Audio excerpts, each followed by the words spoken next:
Look at this. So next up, we have Elizabeth Howell with Space.com. Liz? Hello, thank you. Maybe this is for Nicole. And the fella in the middle with his arms folded looks like his head's been pasted on. The two to the right look awkward as hell.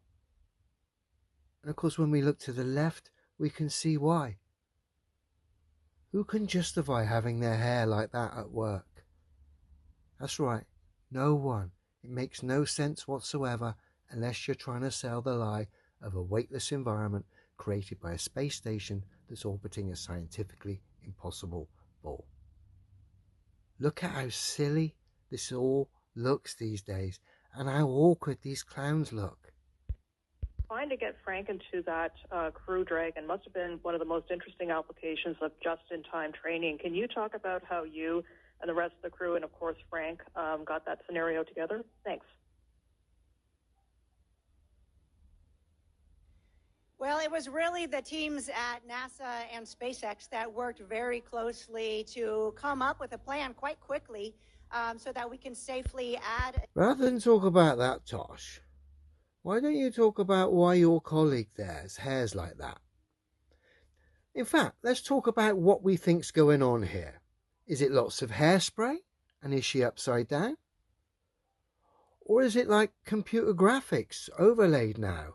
Like augmented reality? We've seen the necklaces move about that actually have been sort of superimposed in with computer graphics and technology. So perhaps they're doing that now with their hair. But they just look so ridiculous. And it all looks so desperate. Seat to Dragon and return Frank.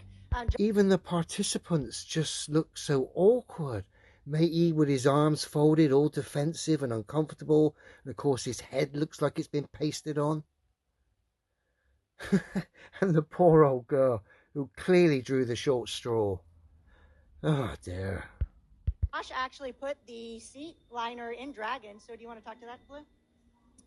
Yeah, absolutely. And Dan, if you could help us out, if you could mute while we're answering. So desperate, so ridiculous, so obvious. Bless you. You've participated in something that is quite frankly evil. Bless you. And let's not forget where these clowns supposedly are. Let's just zoom in quickly before I go where that clown show supposedly took place. We zoom in, supposedly shot from the Soyuz in 2011. And look, all we've got is a bog roll inspired mosaic tiles, Airfix modelled fucking space station. The most obvious, blatant model you can have. Look, absolutely ridiculous. Party straws, Airfix models, bog rolls covered in foil, mosaic tiles, all the usual tosh that we used to get from the Airfix model era of space, which, if I'm honest, was quite good fun, as opposed to the CGI space pantomime that we're having to entertain now. Where is the curvature? Where? No curvature.